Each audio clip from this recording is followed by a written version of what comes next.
Entonces ahora vamos a leer este segmento que habla un poco de Pedro y Jesús y de las características de Pedro. Pedro era pescador en el lago de Genesa, casado, y su trabajo era sencillo e inseguro. Tenía una personalidad intensa y contradictoria, con grandes cualidades y limitaciones. Era amable e incrédulo. A pesar de sus debilidades, Jesús le tenía gran confianza y lo consideraba entre sus mejores amigos.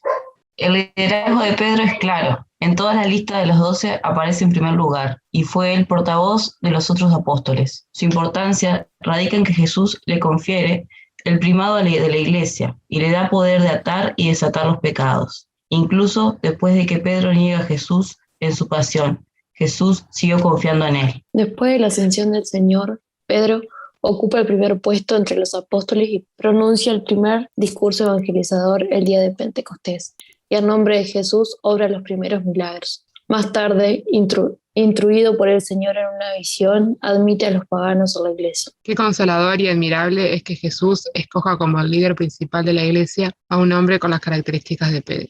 Ahí, además de lo que ya vimos hoy de la negación de Pedro hacia Jesús, nos habla un poquito más de esto de sus debilidades y de la confianza, de la amistad que tenían, y que a pesar de todo eso, o sea, de que no era perfecto, Jesús igual lo eligió y lo sigue eligiendo. Entonces ahora tenemos un segmento de preguntitas personales. Se tomen un momento y las puedan ir leyendo tranqui, leyendo las cualidades de Pedro, que yo les voy a dejar el coso anterior. ¿Ves alguna de ellas reflejadas en tu personalidad? ¿Cuáles? Ver cuáles se reflejan en ustedes, y después tienen que hacer una lista con 5 fortalezas que ustedes vean que tienen hoy en día. Si las pueden poner al servicio de Dios, o sea, ¿cómo pondrían esas 5 fortalezas cada una al servicio de Dios? ¿En qué ayudaría? Y después 5 debilidades, y después dice, ¿crees que puedas potenciar esas debilidades para convertirlas en fortaleza? ¿Cómo? Debilidades todos tenemos. La idea es que hagan máximo 5 fortalezas y 5 debilidades presentes o principales que ustedes consideren que tienen hoy.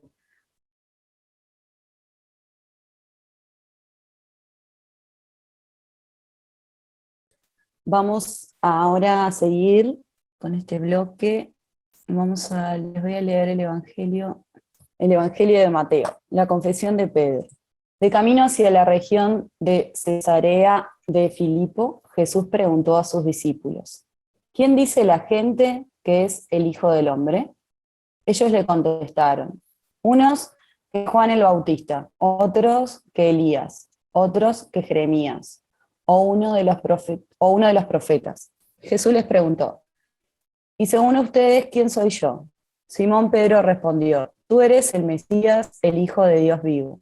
Jesús le dijo, dichoso tú, Simón, hijo de Juan, porque eso no te ha revelado sino mi Padre que está en los cielos. Yo te digo, tú eres Pedro, y sobre esta piedra edificaré mi iglesia, y el poder de la muerte no podrá con ella. Te daré las llaves del reino de los cielos. Lo que ates en la tierra quedará atado en el cielo, y lo que desates en la tierra quedará desatado en el cielo. Entonces mandó a sus discípulos que no dijeran a nadie que él era el Mesías. Palabra de Dios. Jesús pregunta, ¿quién soy yo para la gente y quién soy yo para ustedes? Entonces ahora vamos a nosotros ponernos en el lugar de Pedro, y nos vamos a hacer estas preguntas y vamos a dejar que Jesús nos interpele también con estas preguntas. Vamos a ir de a poquito de a una. ¿Cómo crees que te definen los demás? Acá, de verdad, ¿cómo creemos que los demás nos definen? No nuestra mirada sobre cómo me pongo en el lugar del otro, o lo que me han dicho, trato de traerlo, en mi actualidad, ¿sí?